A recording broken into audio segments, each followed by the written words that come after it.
A continuación, Economía en 3D.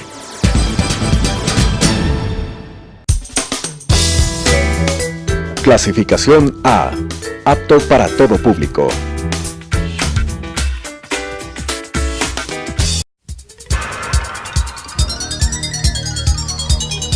Las opiniones vertidas en este espacio por la producción y dirección del programa son de exclusiva responsabilidad de sus autores y de quienes intervienen en ellos.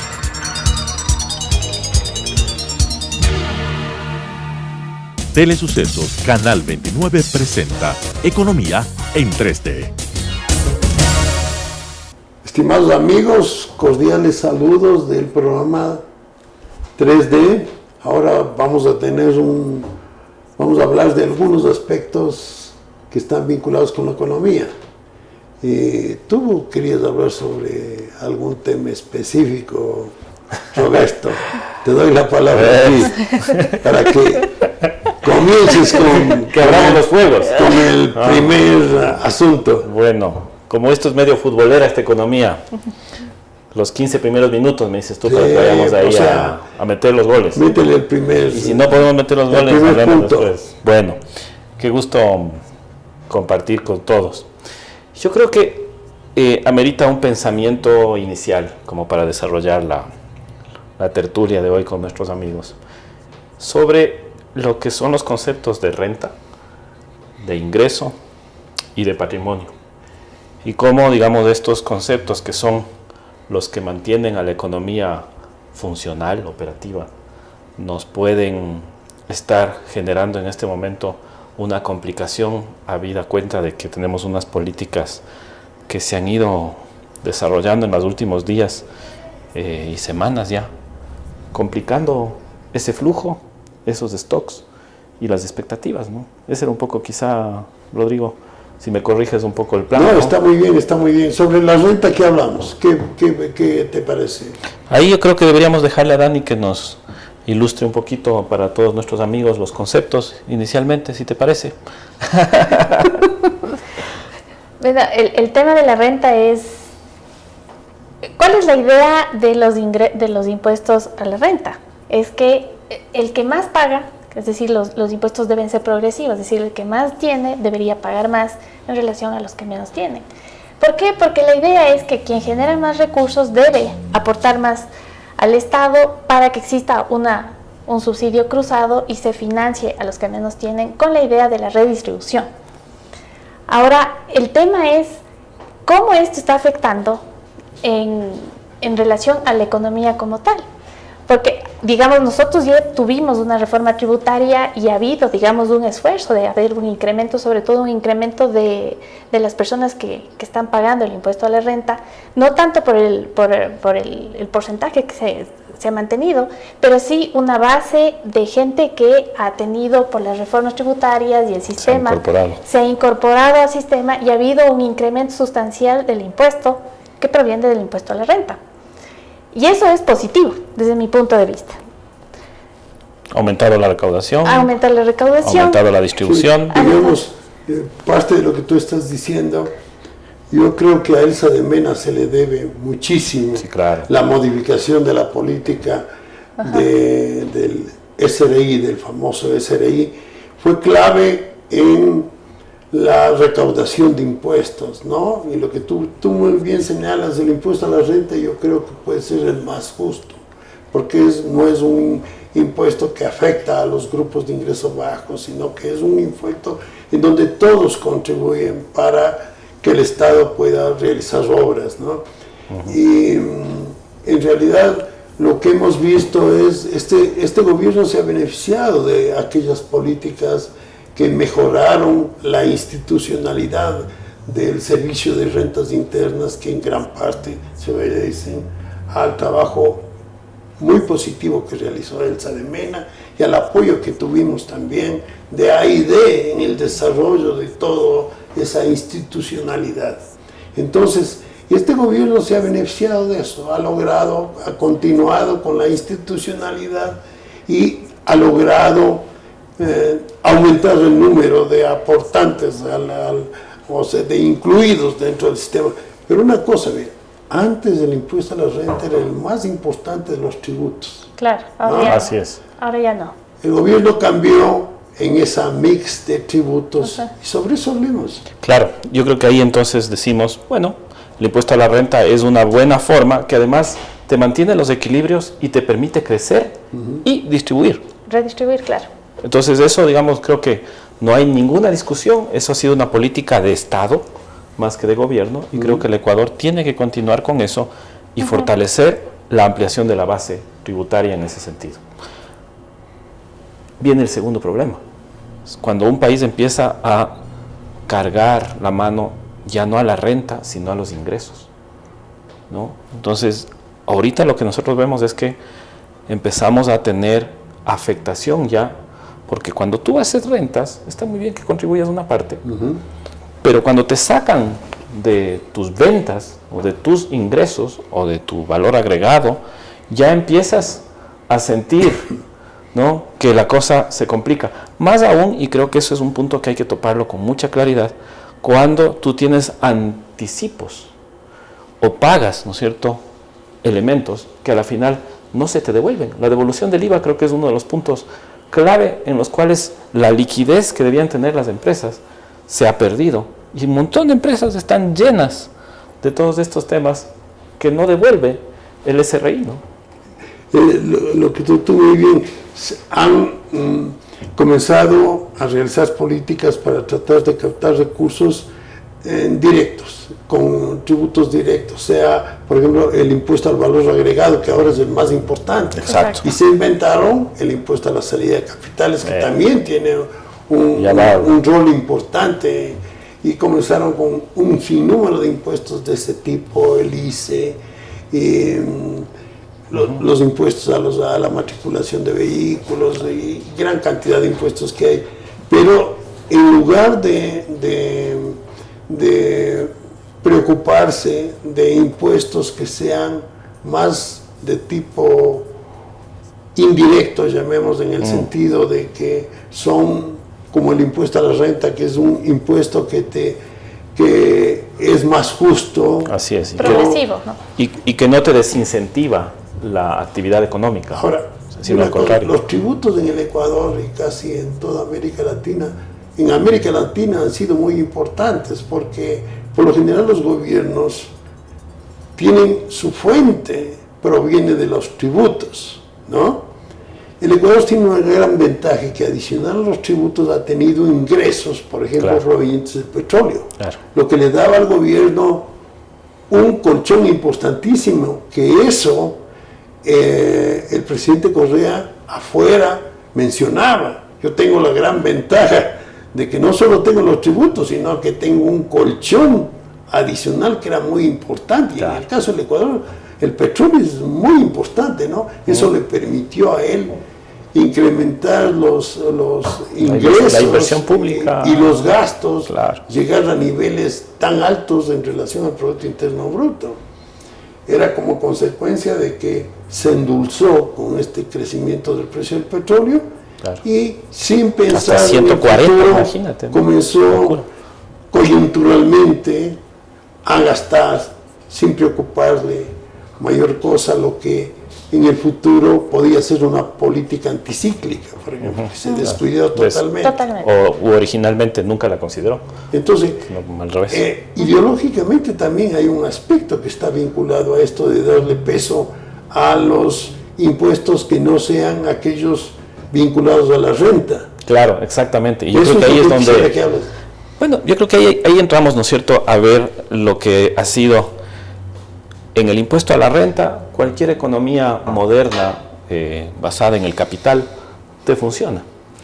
Cuando tú tienes impuestos como estos de acá, de los impuestos al consumo, el impuesto al valor agregado, tú ya empiezas a tener elementos que te generan problemas y que, bueno, pueden ser elementos que convives en una economía socialista como Francia, digamos, u otras que se manejan con una economía de un mercado razonable y un estado del bienestar, ¿no?, a la europea, llamémoslo así. Pero cuando tú ya te pasas al siguiente, que es el tercer elemento que estábamos hablando, de los impuestos ya directamente al patrimonio o a la plusvalía, como el que hemos empezado a discutir en estas semanas, tú ya empiezas a pasar del socialismo hacia una visión más de lo común, ¿no? Entonces, en el cual ya el Estado pasa a apropiarse ya no solamente de la renta o del consumo o del valor agregado en una proporción, sino también ya del patrimonio y de los medios de producción y de, obviamente, los capitales de los hogares y de todos los actores económicos. Yo creo que ahí es donde hay que empezar a discutir con mucha fuerza, porque estás pasando ya a una fase en la cual la economía empieza a resentirse, porque empiezas a perder incentivos al ahorro, el incentivo a la producción, el incentivo a la inversión, y empiezas a generar problemas ya de aceleración de la recesión, ¿no? Pero además ahí hay un tema, ¿no? Porque se nota claramente que esto es como la reacción que tiene el gobierno frente a la necesidad de recursos. El impuesto a la renta tú recibes en el año fiscal, o sea, tú le contabilizas en marzo. Los impuestos como el IVA son mensuales, o sea, es mucho más fácil de recuperar, claro, o diarios. Mientras que el tema de la plusvalía yo creo que ya también refleja un poco de necesidades de recursos que ya no hay. Entonces están viendo, o sea, ya no es solamente el impuesto a la renta, es el impuesto al consumo, al IVA, etcétera, sino también la necesidad de ampliar esos recursos de alguna manera. Entonces... Sí, verás, tú dices, el impuesto al valor agregado es un impuesto que los recursos se concentran para el Tesoro Nacional. Ajá. Y una parte se distribuye, pero se concentra en el Tesoro Nacional. El impuesto a la salida de capitales también se concentra en el Tesoro Nacional. El ICE se concentra en el Tesoro Nacional. El impuesto a los cigarrillos, a los licores, se concentra en el Tesoro Nacional. Y toda la economía sigue pasando y sigue pasando. Ya viene una cuestión, y son impuestos importantes, porque el impuesto al valor agregado ha superado el impuesto a la renta. Así es. Pero mira, ahora cuando estamos hablando de la plusvalía y la herencia, el impuesto a la plusvalía es marginal, no tiene importancia, pero en la actividad económica ha tenido un juego muy importante. El sector de la construcción es uno de los sectores que más crece, ¿no es cierto? Y solamente el avisar que iba a poner un impuesto a la plusvalía generó una contracción del sector de la construcción. Y además afecta directamente desde mi punto de vista a la clase media.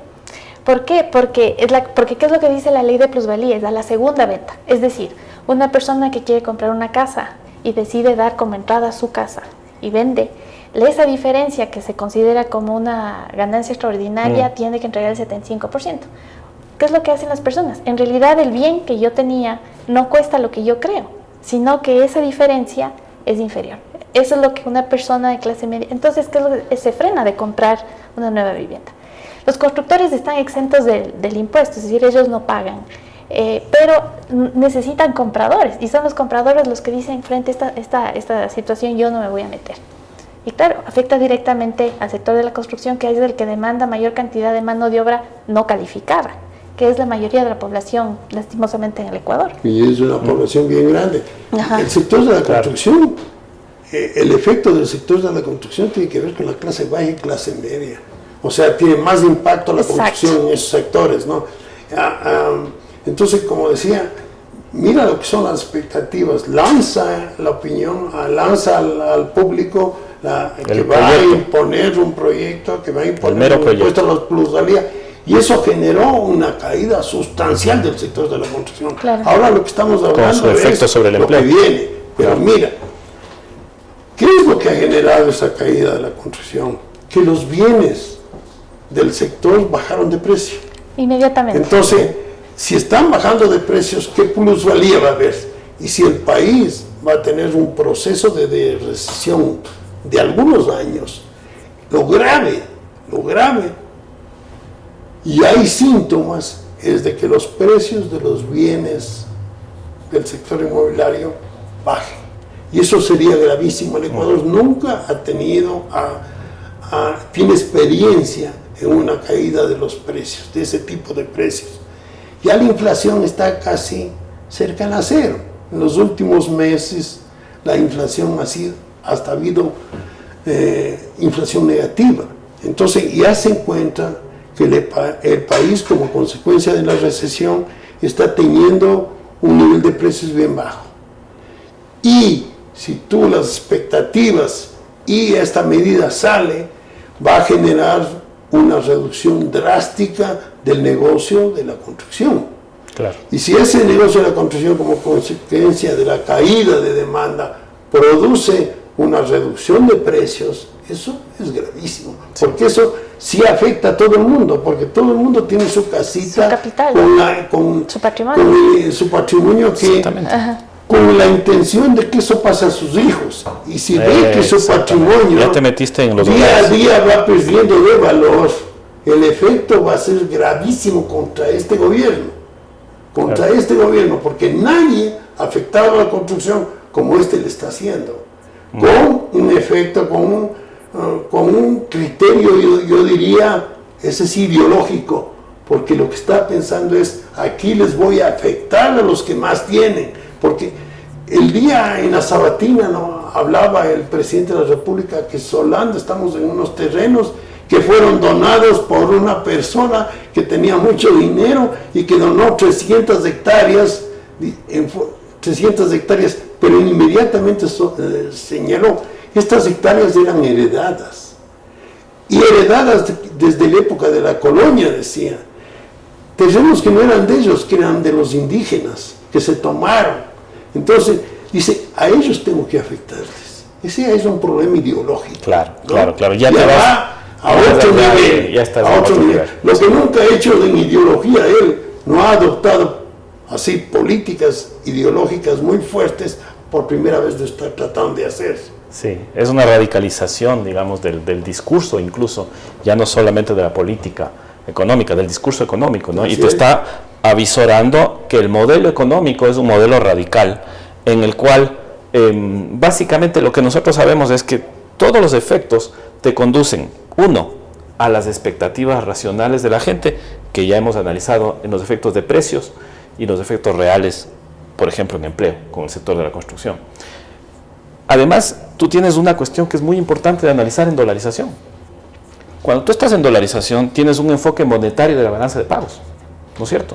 Es decir, el dinero que circula es el dinero que a la final va quedando de la parte competitiva que tú tengas en la exportación de bienes, servicios, la parte comercial y la parte de capitales. Y de servicios, obviamente. Recordemos nosotros una cuestión clave de macroeconomía. Cuando tú tienes las exportaciones netas, exportaciones menos importaciones, dependen directa o inversamente del tipo de cambio real. Directamente, ¿no es cierto? Es decir, a mayor tipo de cambio real, mayores exportaciones y menores importaciones. Es una de las variables. ¿No es cierto? No, sí. Eso es así, ¿no? Ahora, nosotros sabemos que el tipo de cambio real se puede medir de dos maneras. Y una de las maneras de medir el tipo de cambio real es precios de transables sobre precios de no transables. ¿Sí o no? Así es. Y por definición, los no transables son ¿cuáles? Los que están afectándose en este momento con el tema de la plusvalía. Si es que tú tienes una burbuja que se viene para abajo en precios de no transables, que están en el denominador del tipo de cambio real, que no depende de afuera, y se cae el denominador, entonces quiere decir que la fracción de precios transables sobre precios de no transables se te cae. Y al caerse el tipo de cambio real medido de esa manera, se te caen las exportaciones netas. Bueno, y tienes un problema sobre la inflación también, porque más o menos los bienes transables obedecen en parte a lo que sucede afuera, ¿no? Con el dólar, o sea, no tenemos nosotros maniobras sobre los bienes transables. Exacto. Los no transables son los internos, exacto, que dependen donde estás no del exterior, sino del interior, como es el valor de la tierra, como es el valor de tu casa, como es la educación, como es la salud aquí, que son bienes en el país no transables, que se llaman, ¿no? Es lo que deberías dejar. Entonces, eso en realidad está impactando tremendamente la economía. Necesitamos una pausa, como dices vos, esperemos al segundo tiempo. Exacto, vamos a los camerinos para el segundo tiempo. Bueno. Enseguida volvemos. Economía en 3D.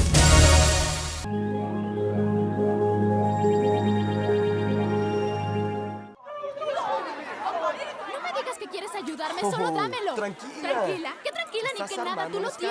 Un escándalo. No tendría que gritar si me lo das y dejas de parecer un criminal. Yo no tengo tu teléfono. Ay, no por tengo Dios, tu mírate celular. bien. ¿Qué le ofreces ¿Soy al mundo? ladrón por el uniforme? Ay, por favor. De toda la gente que está aquí. ¿Por qué me acusas? Yo Lo no fui. siento, amigo. ¿Qué? Es muy simple, solo quiero que lo devuelvas. ¿Tú me viste? ¿Me Oye, viste? yo sé que tú lo tienes. ¿Dónde están tus Obsérvate testigos? bien, obsérvate ¿Tus bien. testigos? ¿Qué? ¿Dónde? ¿Dices que me viste tú? Oye, dejaste esto en el baño.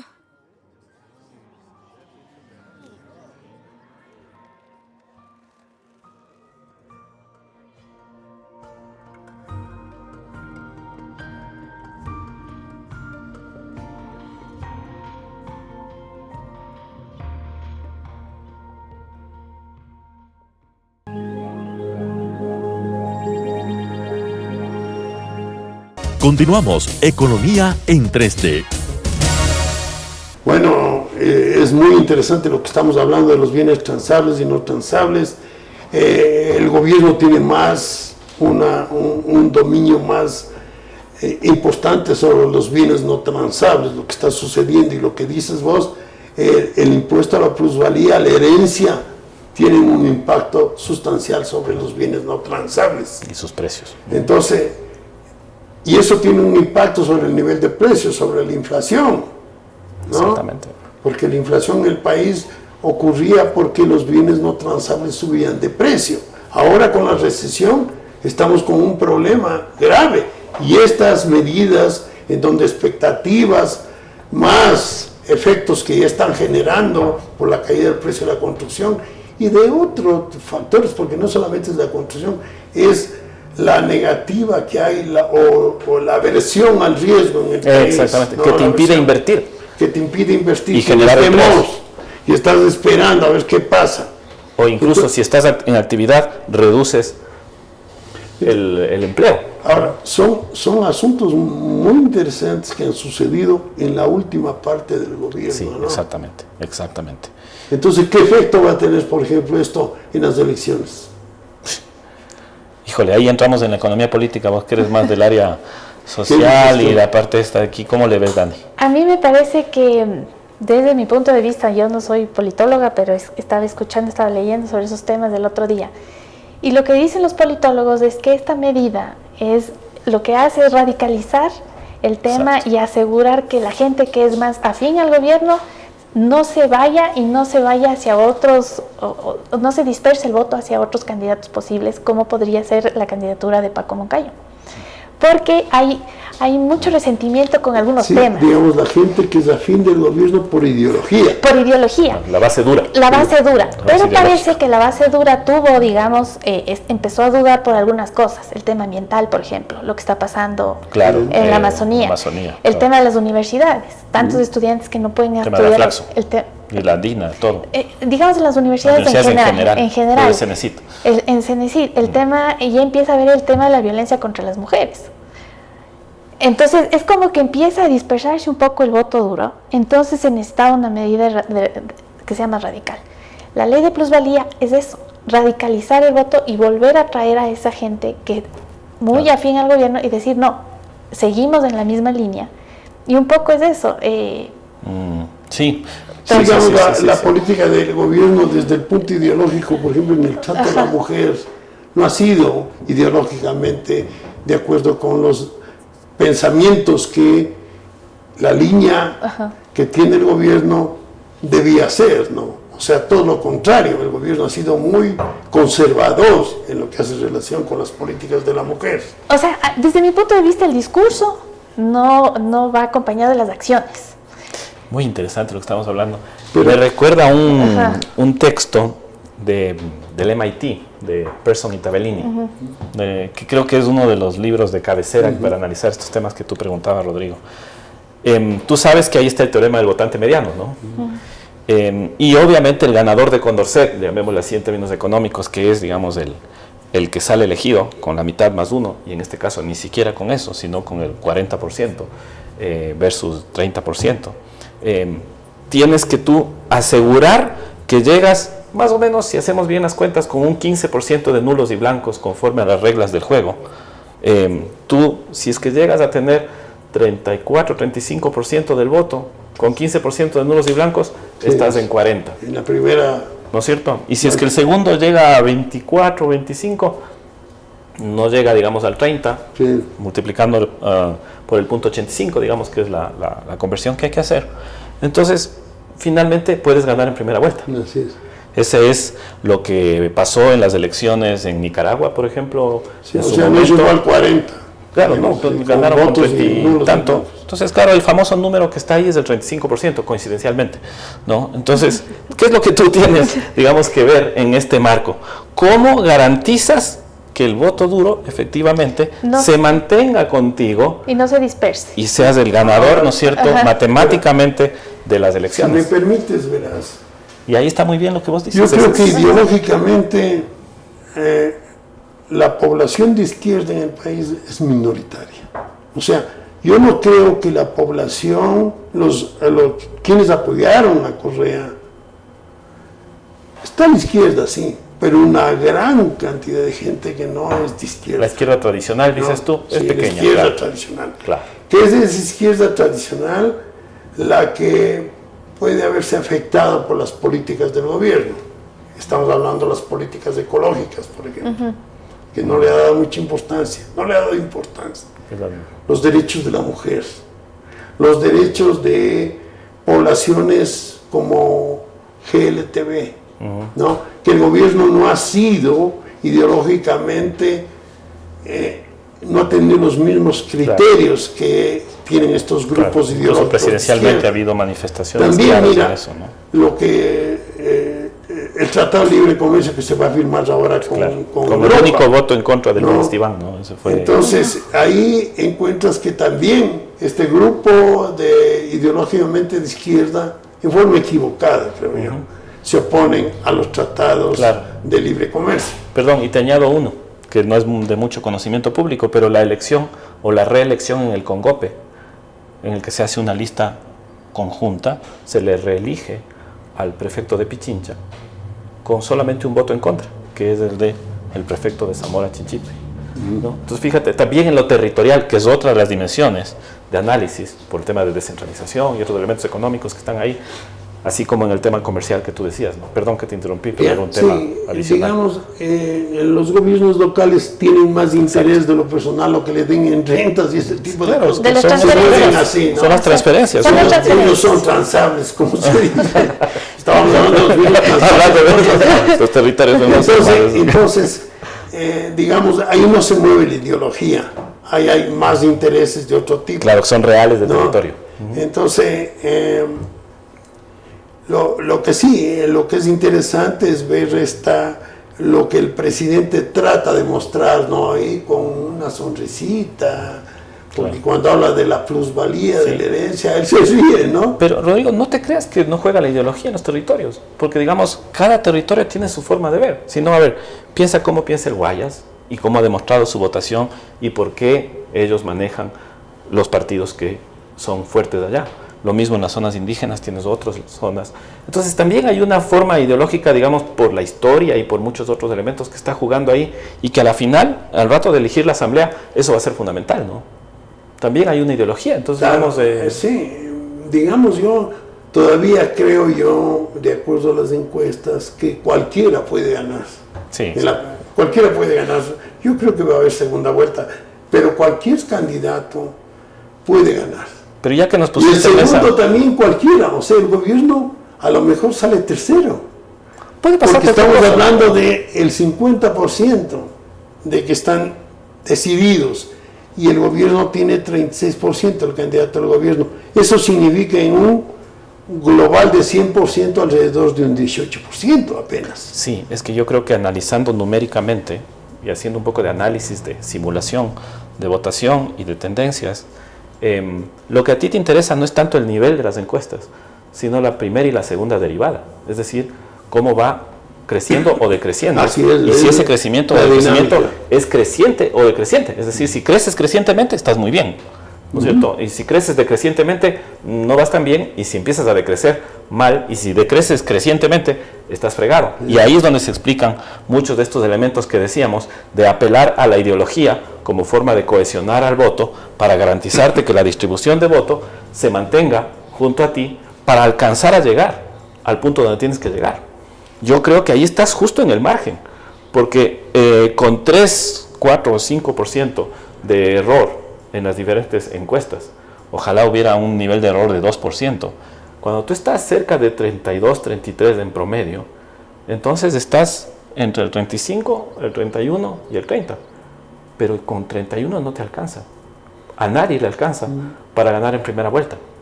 Y creo que en términos de cómo están puestas las reglas del juego, ha sido hecha la institucionalidad para que se gane en primera vuelta. Si entras a segunda vuelta con todo el marco económico de conjunto que tienes, creo que es bastante más complejo para las mismas autoridades asegurar en este momento que las políticas que estamos analizando tengan el respaldo del voto, ¿no? Sí. Pero hay un tema interesante también en la ley de plusvalía, y es que en las transitorias, en una de las de abajo, hasta cierto punto matiza el tema de la ganancia extraordinaria para la minería. Sí. Entonces, claro, si bien es cierto, todo el mundo está discutiendo sobre la plusvalía de las ganancias de la tierra, etcétera, la plusvalía pero en realidad ese pequeño párrafo marca la diferencia en el tema de la industria minera. Así es. ¿Por qué? Porque permite hasta cierto punto que la minería empiece a ser rentable y empiece a ser interesante invertir en los proyectos mineros con ese artículo. Porque lo que dice es, se empieza a rever el tema de que no podían tener más de un máximo en el tema de las ganancias, sino que les da un espacio de 48 meses para poder para ganar más. Con las extraordinarias. Con las extraordinarias. Así es. Entonces, también, digamos... y fíjate que fiscalmente también es importante. Esa parte de la ley no es para este gobierno, porque si hay un próximo gobierno que sea de la oposición, no es del beneficiado del gobierno actual. Pero no te creas, porque hay una parte, Rodrigo, en la que tú a la final acabas cobrando regalías anticipadas. Entonces traes ese flujo, que de cierta manera lo garantizaste al asegurar que el momento que tengas extraordinarias puedas tener ganancias. Y todos sabemos que en términos de minerales, a diferencia de petróleo, en lo que es oro, cobre, etcétera, las expectativas de largo plazo en los futuros y en los mercados son de que vas a tener subidas de esos digamos, commodities, ¿no es cierto? Entonces, si es que tú le das espacio de ganancia y de renta, es lógico que a la final puedas traer las regalías anticipadas, y ese es el financiamiento que se logró para poder cerrar el tema de y el futuro de los precios de ese tipo de bienes es más claro, ¿no? El petróleo es bien complicado hablar del precio del petróleo, pero aquí sí lo que se necesita es, no hay sustitutos muy claros para este tipo de bienes, el oro, el cobre, y depende mucho de la actividad económica mundial. No tiene la discusión de renovables versus no renovables. ¿Es metal o no es metal? ¿No? Así es. Y si es que gana, digamos, el candidato del gobierno, está muy bien, pues. O sea, no solamente claro, sí. es digamos, una... Y si gana y se quedan y después tienes reelección indefinida, entonces tú tienes un marco con el cual vas a poder operar. Y van a tener 4 años más o 5 años más para pelear por la refinería del Pacífico, que ya parecía extraordinario. Claro, y qué interesante cómo está el análisis. Pero todo eso a mí se me cae, digamos, eso que digamos puede ser el pensamiento de las autoridades en este punto. A mí se me cae en un elemento súper chiquito, que es que tú no tienes en este momento, hasta dentro de 4 años, garantizado que te veas el primer dólar de la minería. Y para los próximos 4 o 5 años, no tienes garantizado que suba el precio del petróleo. Y tú dependes entonces, básicamente, de la inversión de capitales que llegan acá al país. Sí, vas a depender mucho de la política de apertura, de la modificación de expectativas. Yo considero que las expectativas son muy importantes y que un cambio, si la gente cambia y considera que las expectativas son positivas, va a haber la posibilidad de que la inversión entre más fácilmente al país, que la gente comience a invertir, que la gente comience a gastar y adicionalmente, país chiquito, la inversión extranjera tiene poco interés. Claro, pero si entra un poquito, tiene un montón de impacto. Pero si hay una política de apertura hacia aquellos sectores en donde hay interés de la inversión extranjera, sería muy interesante. Claro, la economía política y la política económica de una economía pequeña y abierta. Abierta.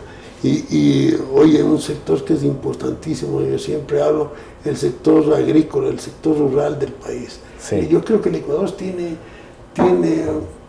un diamante ahí, un potencial totalmente impresionante, ¿no? Es que ese es el tema de fondo, oye, porque a la larga, cuando tú te pones a pensar, tienes por un lado este garrote de la ley de plusvalía, pero por otro lado la zanahoria del acuerdo comercial con la Unión Europea, en el cual finalmente los grandes ganadores, como decía en estos días, le escuchaba yo a un asambleísta que analizaban el tema, él decía, los grandes ganadores van a ser los sectores rurales y campesinos, agrícolas. ¿Por qué? Porque tienen economías de nicho. O sea, lo que va a pasar es, mira, lo que está pasando en el país en los últimos años, que es un movimiento de la ciudad al campo, o sea, que la inversión se vaya al campo, o sea, que los inversionistas dejen de ser los agricultores y vengan otro tipo de empresarios al campo a producir con más eficiencia. Qué importante eso, exactamente. Porque verás, yo soy una de las personas que siempre donde voy, en los países que voy a los supermercados y me siento muy feliz cada vez que voy a los Estados Unidos o en Europa y entro a un supermercado, la gran cantidad de productos agrícolas provenientes de América Latina. Sí, claro. Y tú ves Centroamérica, ves Colombia. Y no ves ecuatoriano casi. No, ecuatoriano no hay. Por ahí. Ecuatoriano. Una banana. A veces uvillas he visto yo. Espárragos. No, y los bananos, que nosotros tenemos ventaja comparativa, pero en producción de papas, de leche, de quesos, nos hemos quedado atrás, oye. Y verás, no, y es chistoso porque yo estuve hace poco en una feria de estas, ¿no? Globales de exportación e importación. Y el único país latinoamericano representado en esta feria éramos nosotros. Entonces llegamos con la gente, digamos, de una cámara binacional y nos encontramos con que había oportunidades, lo que quiera, los productos ecuatorianos súper demandados, pero no estábamos presentes en el mercado. Creo que este acuerdo comercial, Dani, ¿cómo le ves tú en términos de posibilidades? O sea, las posibilidades están abiertas, eso permite, pero conversando con los especialistas en los temas de política agrícola, uno de los problemas que hay ahí es el tema de la competitividad de la producción, de la mano de obra y la producción. Y claro, nosotros ahí tenemos un problema y es que no tenemos la capacidad de producción, asegurar una producción estable. Sí. Y que sea bastante.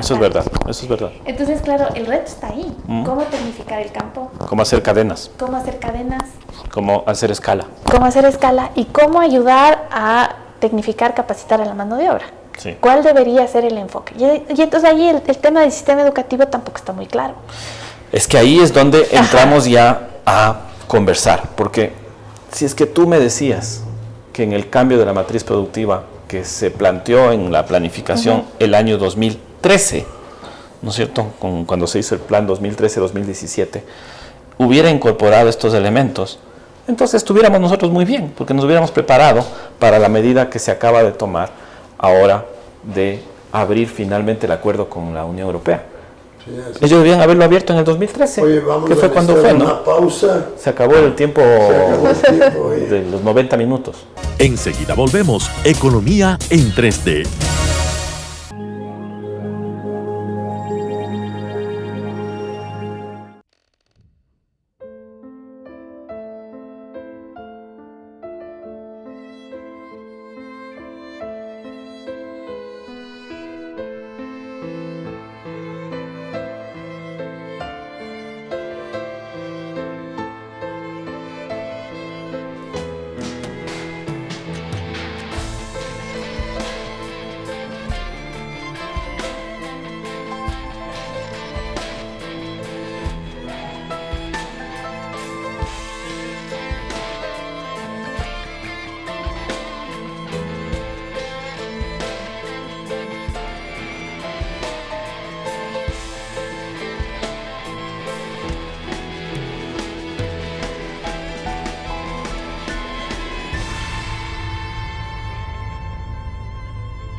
Continuamos Economía en 3D.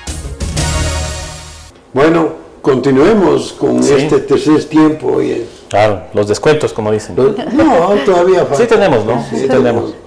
Bueno, a ver, creo que hemos topado entonces un tema súper de fondo en términos de la renta, del ingreso, del patrimonio, los flujos de los stocks y muchas variables que conforman la verdadera política económica en una dolarización. Bueno, oye, que lo que no hemos hablado de los stocks es la reserva monetaria, que es tan clave.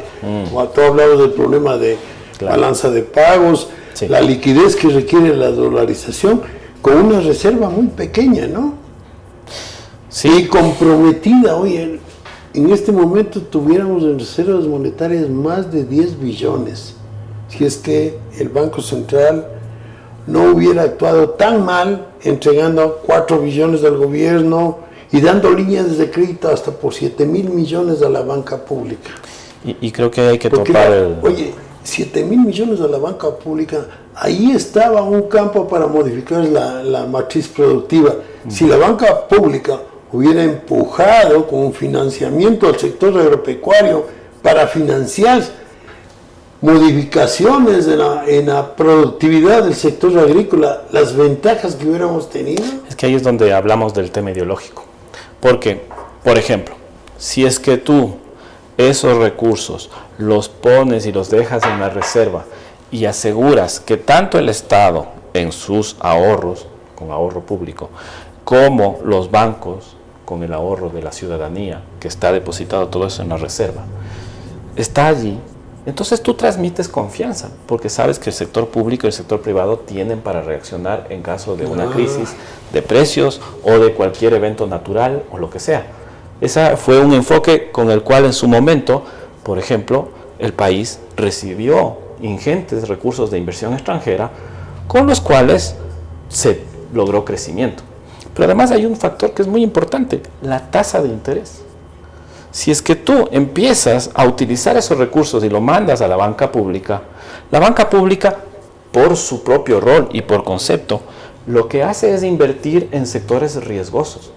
Y cuando tú inviertes en sectores riesgosos, lo que estás haciendo es empujar a la tasa de interés para arriba.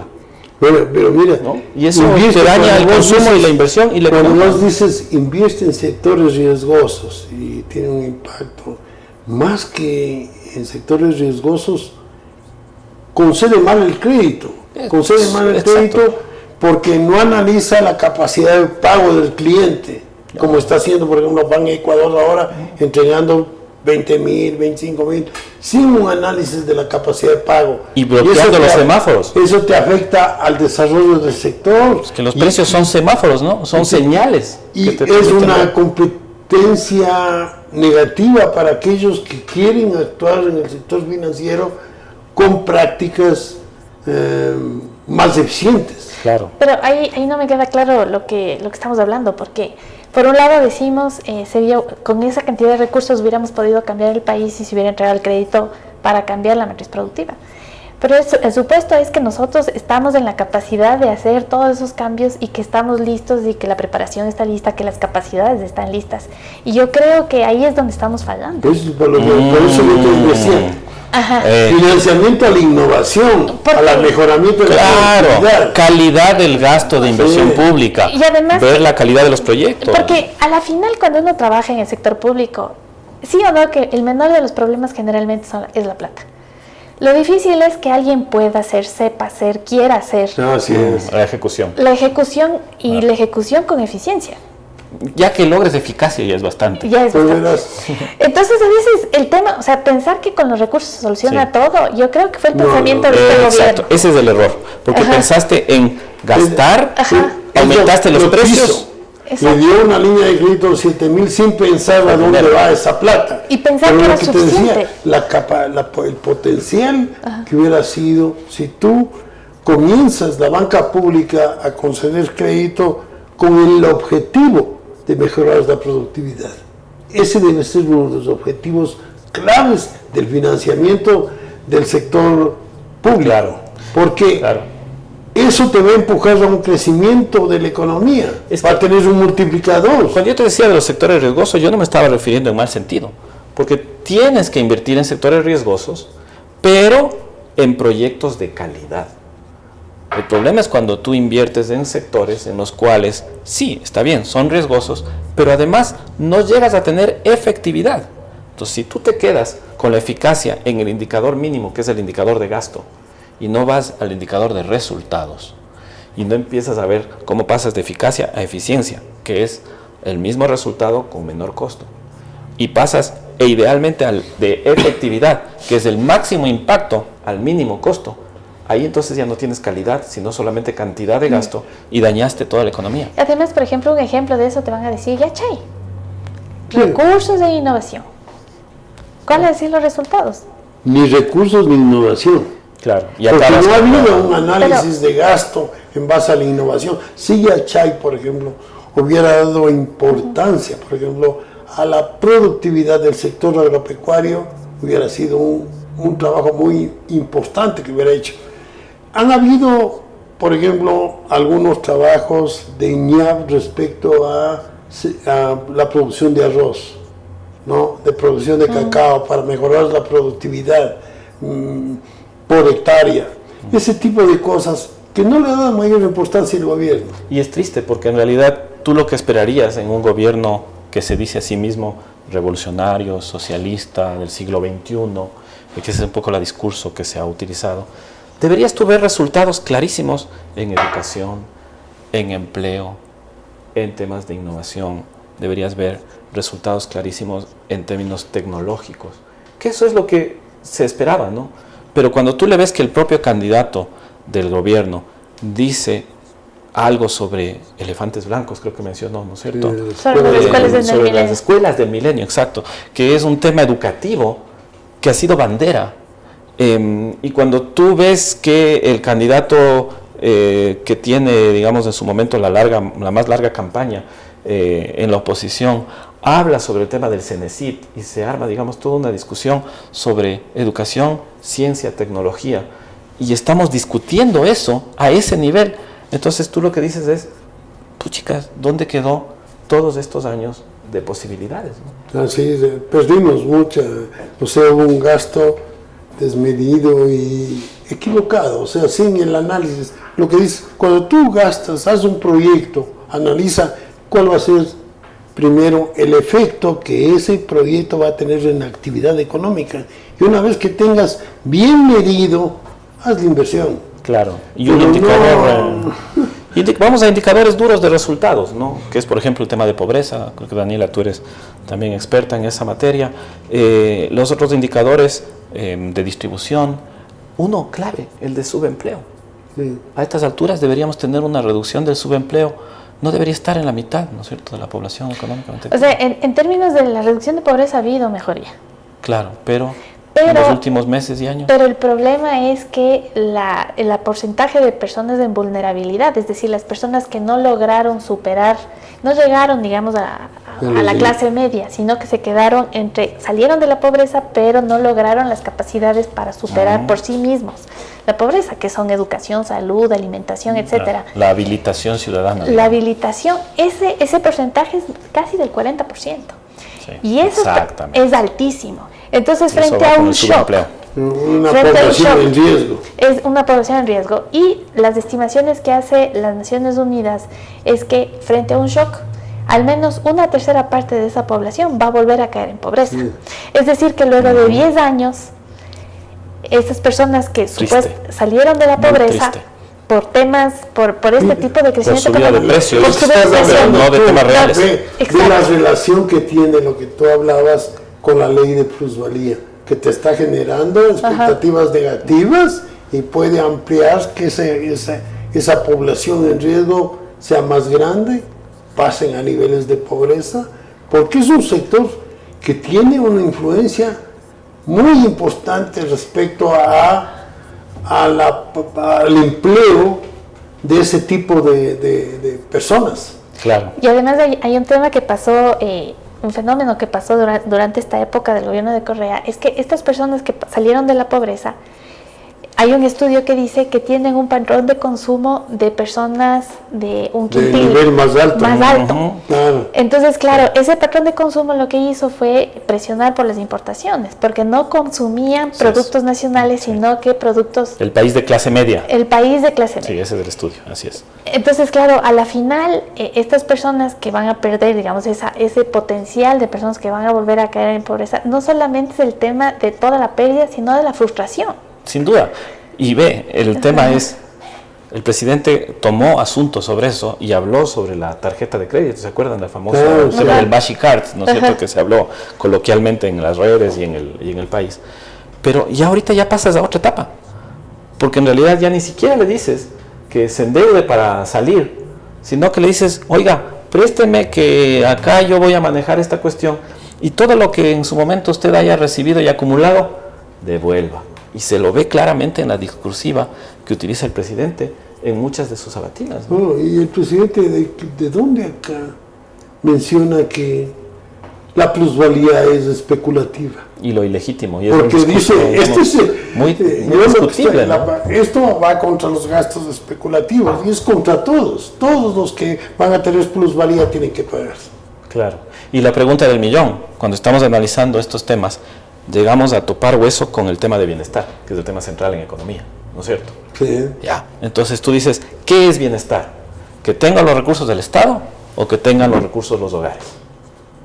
Yo recuerdo cuando vos hablas de bienestar, estuve en una conferencia en Cambridge cuando...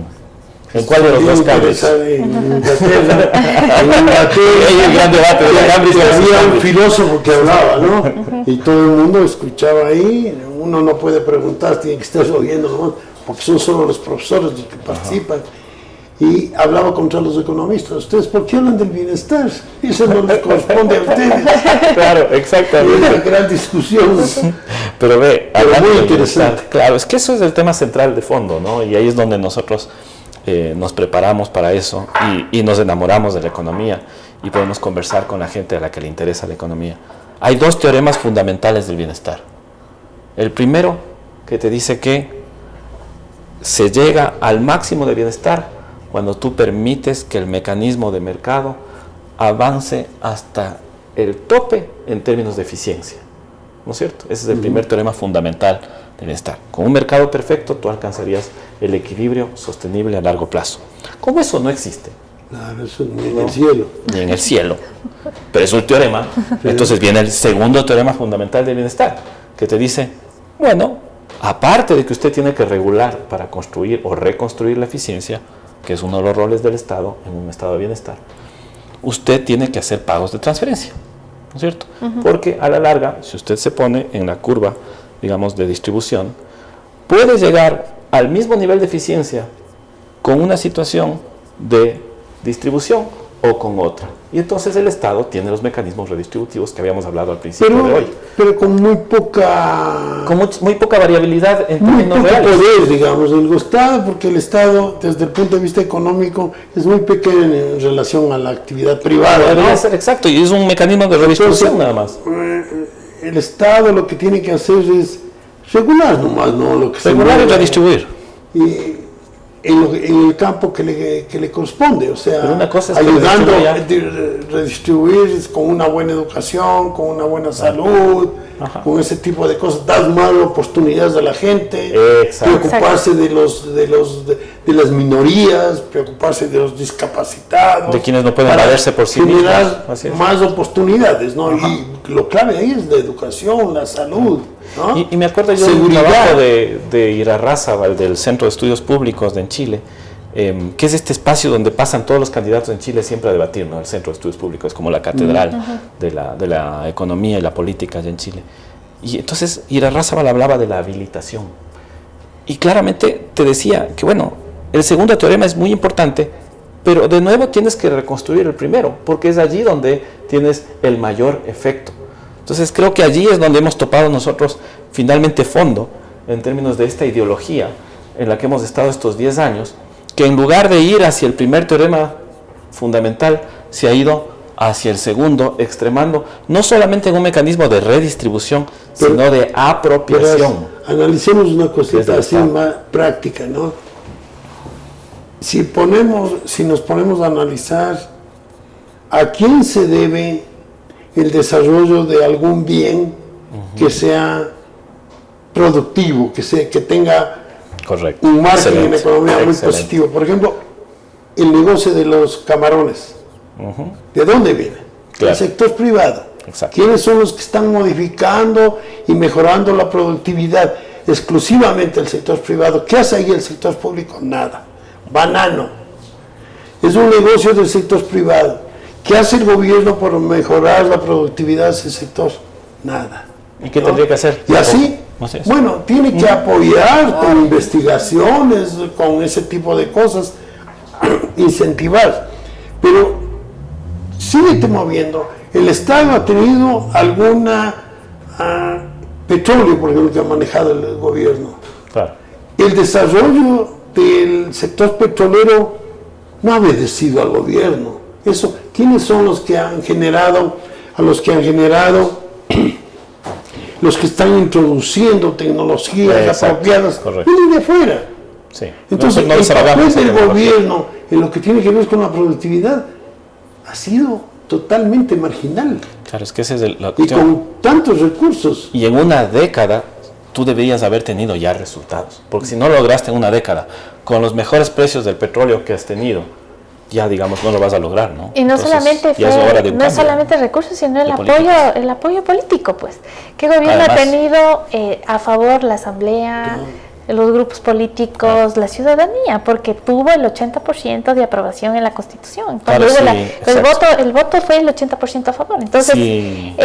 esa recursos de apoyo político yo creo que ningún gobierno ha tenido. Rodrigo, y yo una creo cosita que- chiquita. Si a Borja en su momento se le dijo que él tuvo las condiciones para cambiar el país, Sí. yo creo que acá es lo que tú estás diciendo. Tuvo las condiciones políticas, pero no económicas. Y acá hubo las dos.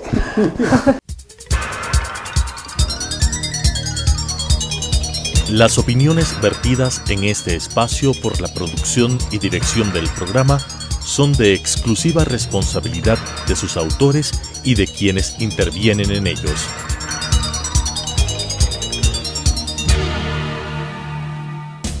Telesucesos Canal 29 presentó Economía en 3D.